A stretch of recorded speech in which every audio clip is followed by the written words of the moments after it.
Hi, sorry ulit kanina ha. Sambit ni Nella trying to make a conversation. Pero hindi naman sumagot ang babaeng nakabrown. I am Nella. I know. Ikaw, ano pangalan mo? Why? Tanong ng babae that silenced Nella for a second. Just want to make sure we're good staying in the same room. I'm good. Wala naman ako magagawa but I'm not here to make friends. Diretsahang sambit ng babaeng kaharap. I don't intend to have friends as well.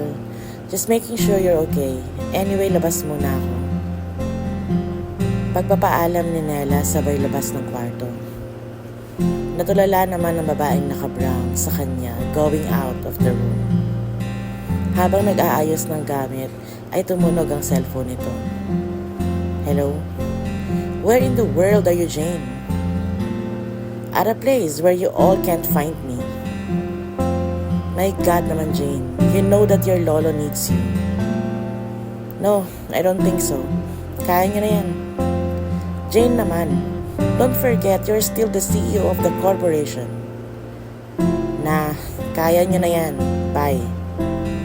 Sagot lang ng babaeng naka-brown na jacket na si Jane.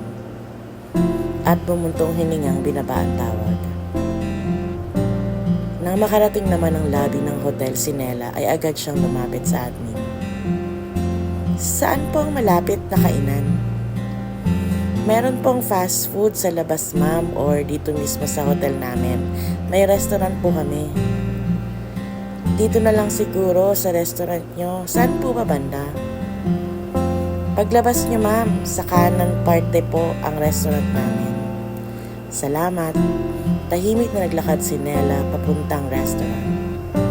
Nang makarating ay pansin niya ang dami ng tao. Sa puntong iyon ay minabuti niya na lang na bumili ng cup noodles sa labas. Agad siyang pumesto sa mga bakanting bench sa harap ng restaurant. Noodles for lunch? Napalingon si Nella sa pamilyar na boses sa harap niya. Hindi agad siya nakapagsalita nang makita kung sino ito. Kain tayo. May mga upuan sa restaurant. Why are you here? Too much people. Napapayo kong sambit ni Nella. Wait here. Tanging sagot lang ni Jane na naka-brown jacket kanina. Napatango na lang si Nella at sinundan lang ng tingin ito. Sayang, wala ng seafood flavor. Sambit ni Jane na may dala ng cup noodles. Halos matulala si Nella sa papalapit na si Jane. Sorry, I got the last one yata. Halata nga. Sorry. Why you keep on saying sorry? Habit mo? Ha? Oh, nabingi ka naman ngayon.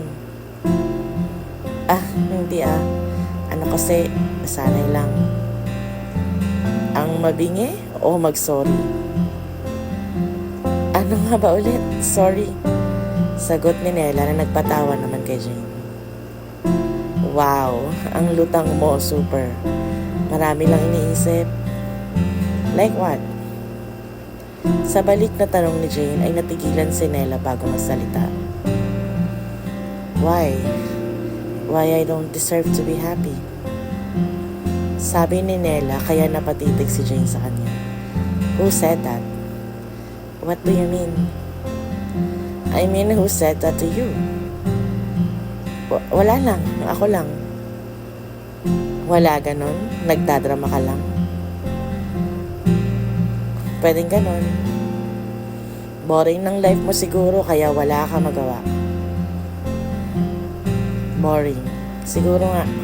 Kaya yata niya ako iniwan. Maraming iniwan din. Boring din ba sila? Maaari. You're not so sure, you know. Iba naman ako sa kanila. So, ikaw lang ang boring na iniiwan? Ewan ko. See, you're not so sure. So, better not to be hard on yourself. Sambit ni Jane na nagpatigil kay Nella sabay titig sa kanya. Ano nga ulit ang pangalan mo? Sa tanong ni Nella ay natahimik si Jane kaya nag-alangan siya bigla. Sorry, ang hirap lang kasi nakausap kita but I can't address you properly. Jane. Pagputol ni Jane sa sinasabi ni Nella. Nice to know you, Jane. Right. I'm done with my lunch. Babalik na ako sa room. Magsasalita pa sana si Nella nang umalis na ito agad nang walang lingon-lingon.